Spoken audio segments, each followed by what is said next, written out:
পবিত্র কোরআনুল কারীমের মধ্যে সুস্পষ্টভাবে উল্লেখ করেছেন, কুল্লু নাফসিন যায়কাতুল মাউত, প্রত্যেকটা মানুষকে মরণের স্বাদ গ্রহণ করতে হবে। আমরা এই কথাটা, আমরা এই বাক্যটা যত সহজে বিশ্বাস করে ফেলি, আর পরের বাক্যটা কিন্তু আমরা ততটা সহজে বিশ্বাস করতে পারি না। সে বাক্যটা কি? আল্লাহ তাআলা তার পরের আয়াতে বলছেন, তার পরের বাক্যতে বলছেন, সুম্মা ইলাইনা তুরজাউন, তোমরা মরণের পরে তোমাদেরকে আমার কাছে ফিরে আসতে হবে। আমরা প্রথম বাক্যটা যেভাবে বিশ্বাস করি যে কুল্লু নাফসিন যায়কাতুল মাউত, প্রত্যেকটা মানুষকে মরণের স্বাদ গ্রহণ করতে হবে, এটা আমরা সকলে জানি।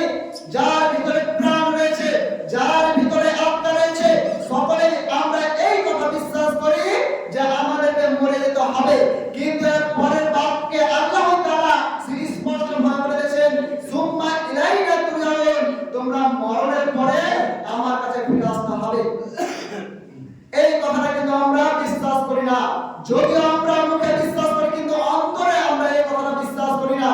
আমরা জানি যে আল্লাহ তাআলার কাছে ফিরে যেতে হবে, কিন্তু এটা আমরা মুখেই বলি, কিন্তু আমরা অন্তরে বিশ্বাস করি না যে আল্লাহ তাআলার কাছে আমাদেরকে ফিরে যেতে হবে। আমি এই কথা বললাম কেন?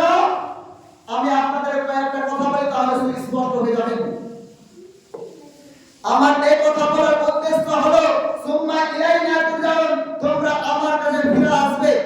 এই কথা বলার উদ্দেশ্য হলো, ভালো করে লক্ষ্য করবেন, আল্লাহ তাআলা এই শব্দটা ব্যবহার করেছেন, সুম্মা ইলাইনা তুরজাউন, আমার কাছে ফিরে আসতে হবে। আমরা যদি এই বিশ্বাস রাখতাম যে আল্লাহ তাআলার কাছে আমাদেরকে ফিরে যেতে হবে, তাহলে আমরা কখনো জুয়ার আড্ডায় বসে থাকতাম না। আমাদের জ্ঞানে যদি এই কথাটা থাকতো, আমাদের বিবেকে যদি এই কথাটা থাকতো, আমরা যদি এই কথার প্রতি বিশ্বাস করতাম, সুম্মা ইলাইনা তুরজাউন, মরণের পরে তোমরা আমার কাছে ফিরে আসবে, তাহলে আমরা কখনো চায়ের দোকানে বসে আড্ডা পিটতাম না। আমরা কখনো একজন আরেকজনকে নোংরা ভাষায় গালিগালাজ করতাম না। আমাদের চিন্তা থাকতো যে মরণের পরে আমাদেরকে আবার পুনর্জীবিত হতে হবে। আমাদের যদি এই চিন্তাটা থাকতো, তাহলে আমরা কখনো একজন আরেকজনের জমির আইল কেটে আমরা নিজেদের জমি বড় করতাম না।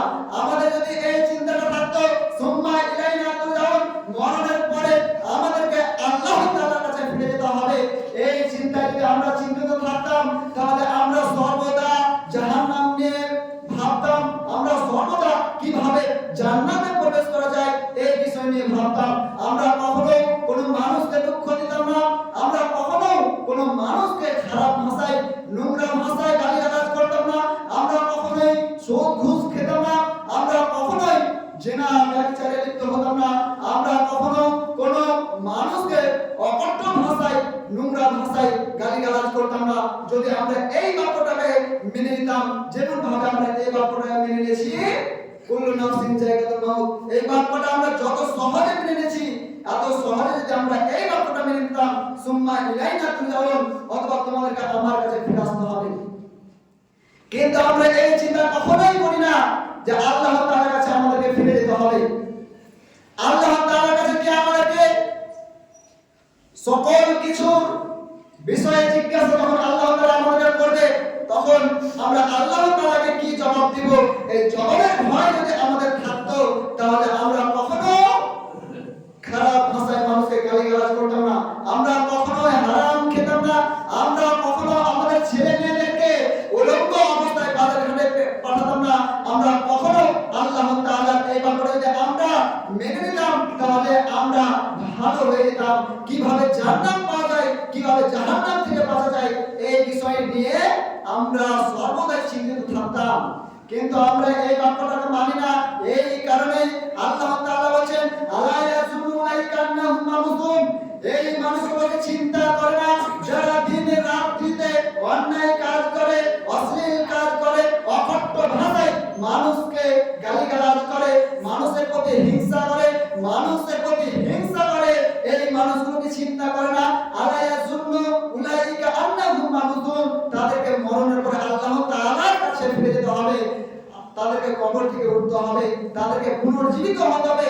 এই চিন্তা যদি মানুষ করতো, তাহলে কখনোই মানুষ নিজেকে